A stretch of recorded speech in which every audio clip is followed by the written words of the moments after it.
At just lower 30s today here in Cedar City for a high, lower 40s in St. George, 40% chance of precip in one form or another. Anything above about 5,000 feet, you're looking at snow. Anything below that will be in the form of rain. Increasing to 70% this evening, and then that'll turn to 80% chance of precip. Depending on your elevation, it'll be snow or rain on Thursday. And in sports, Utah Jazz continue the road trip. The Jazz play the Portland Trail Blazers in Portland tonight. Donovan Mitchell will miss his second game with a lower back sprain. Utah enters the matchup with a record of 24 wins against 9 losses.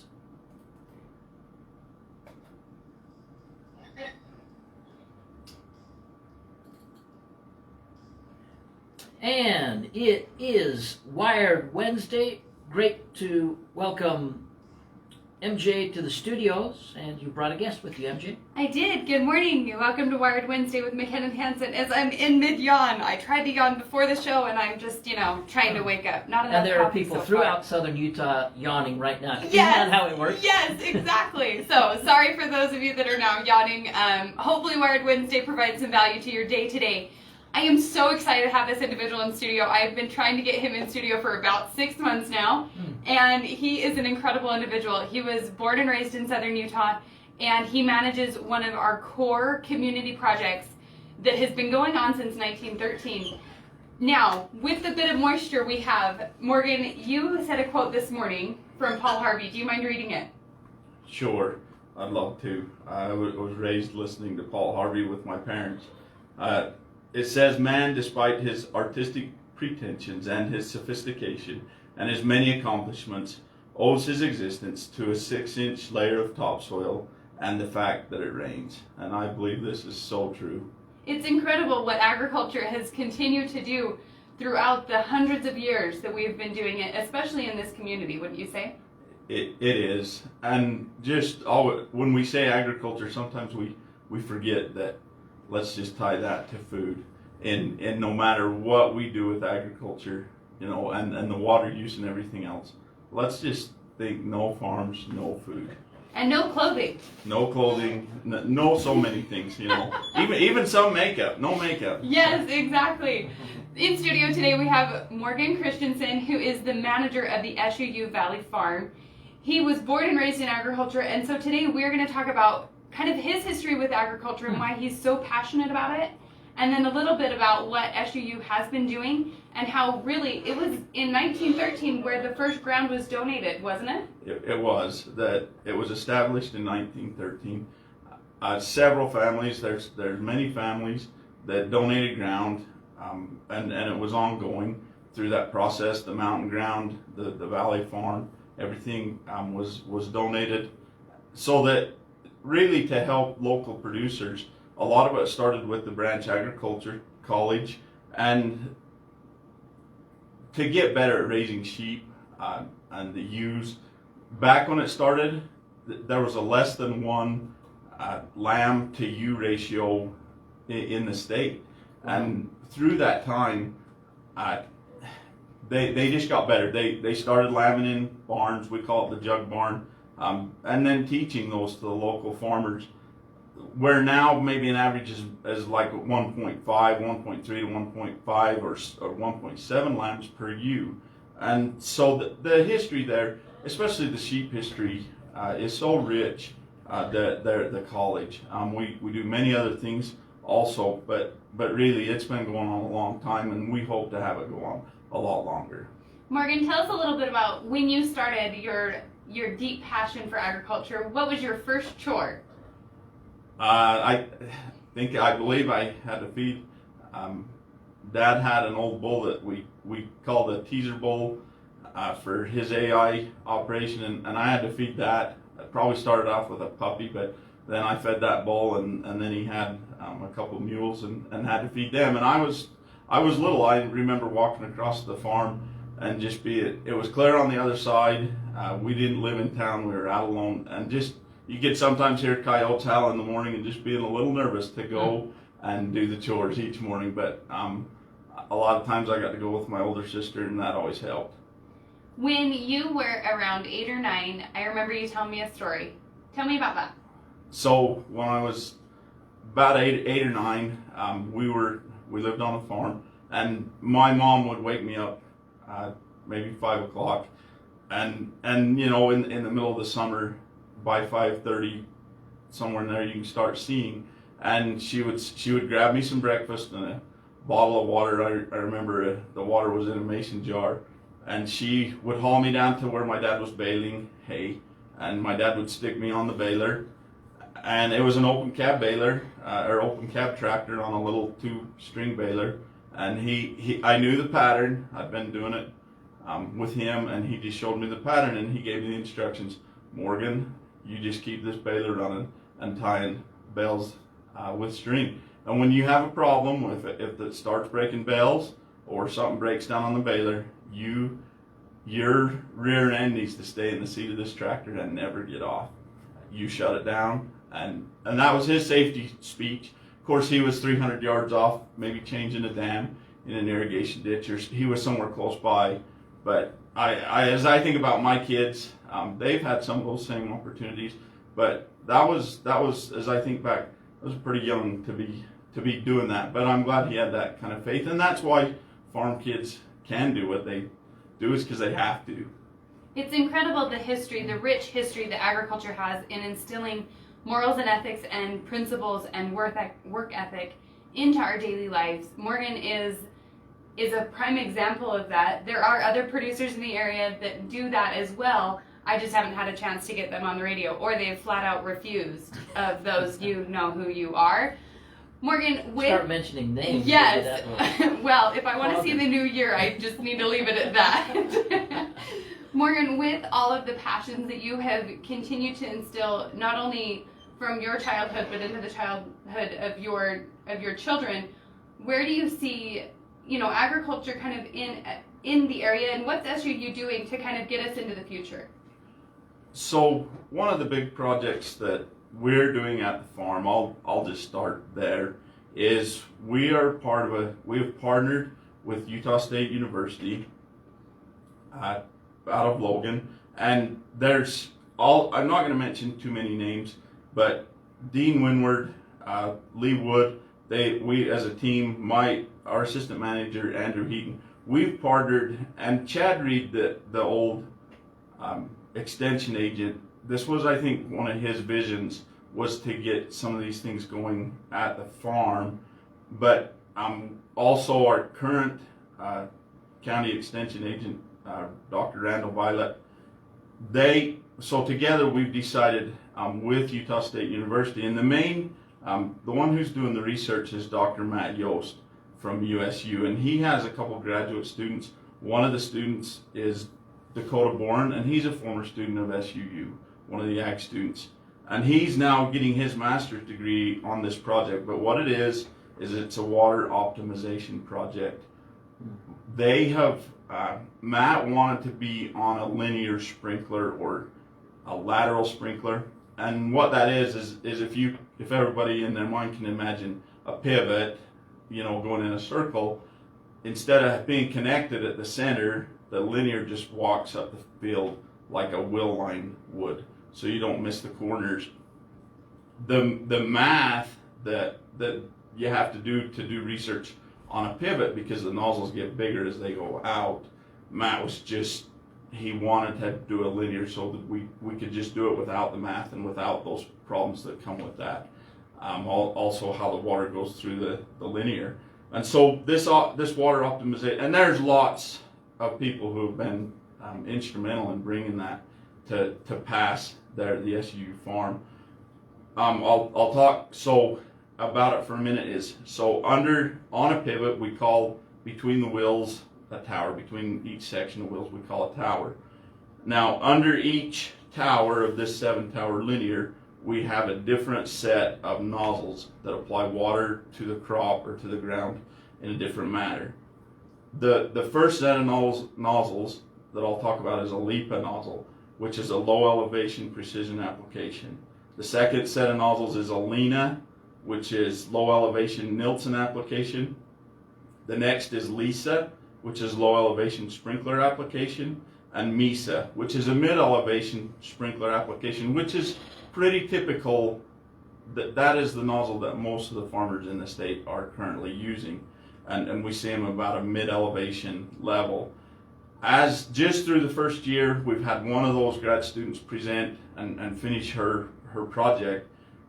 She, in every facet, the LIPA, the low elevation, where we're applying that water low to the ground, especially in Cedar City, has it is outproducing the other nozzles. Now within those, we're doing other study too, where we cut back to like a 75% irrigation and a 50% irrigation within each of those nozzle selections, also to see if we can maintain yield.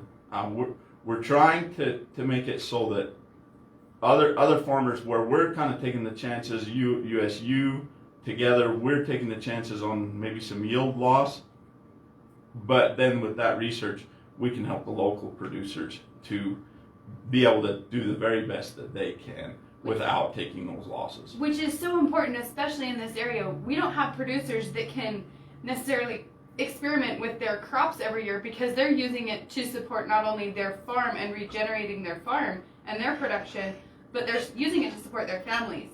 So SUU and USU doing this research is vital to this community in making sure that we are using the best possible products out there, and especially with the droughts that we have had. I mean, yes, in the fall we had phenomenal water, well, in July and August, but we really need the snowpack to come through the aquifers and to regenerate the underground water, which is so important, especially out on the west side of Iron County.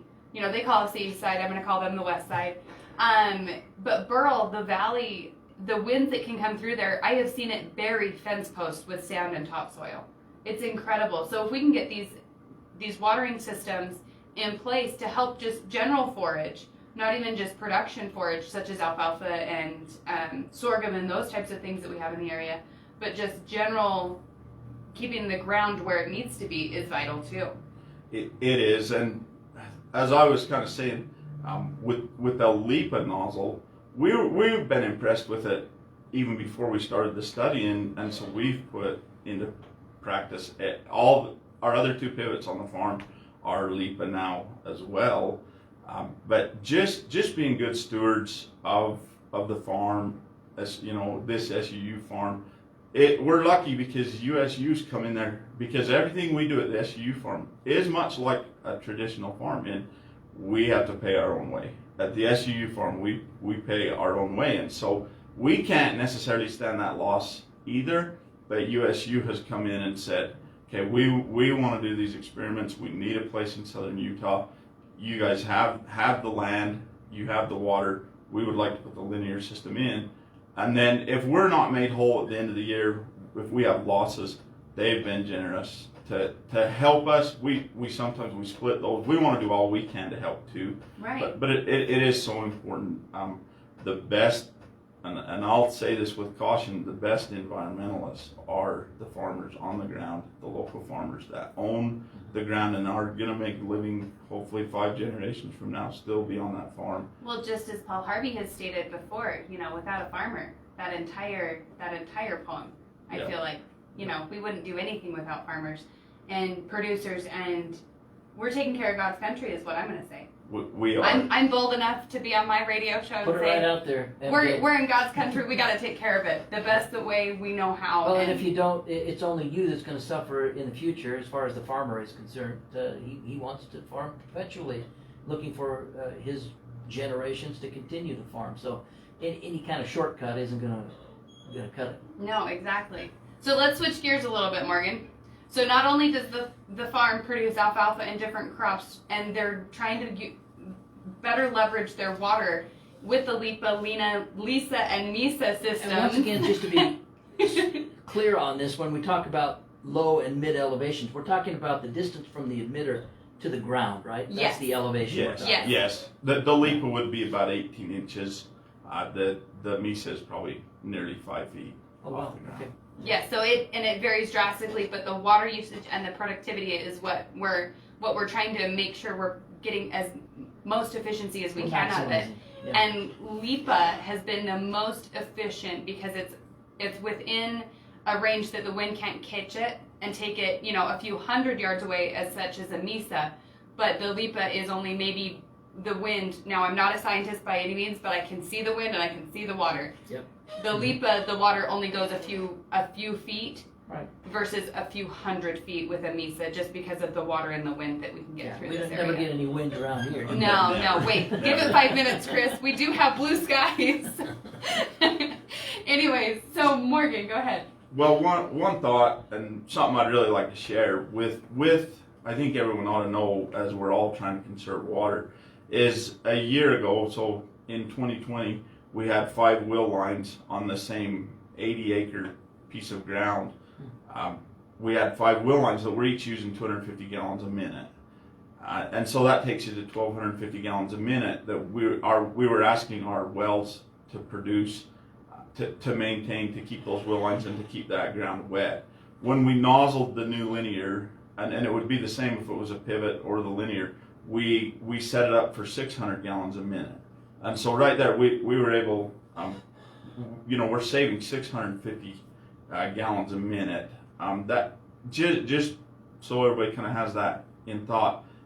Every day we're saving about 936,000 gallons, which has been a huge thing for us. Like I said, that's a lot the difference between a will line, the efficiency of a will line, and even from flood irrigating to getting better doing the will lines and then the pivot.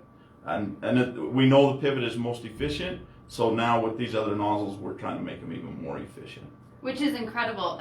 Again, the stewards of making sure we're taking care of God's country have come up with these more efficient and effective systems. You know, we started off with flood irrigating, and then we had pipe sprinklers, and then we had wheel lines. Now we have pivots, and from pivots we've moved on to the Lisa, and Mesa nozzles.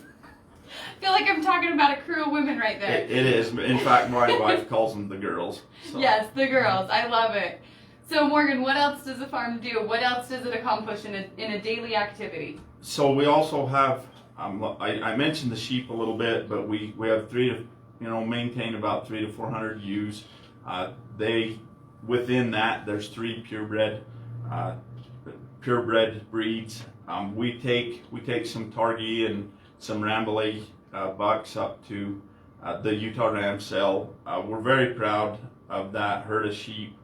We're actually partnering with Utah State University on a mineral study that we're going to be using the mountain ground where we run the sheep and the range all summer. One thing, I guess, there is a good portion of ground for the college farm, and we use every acre. That was so.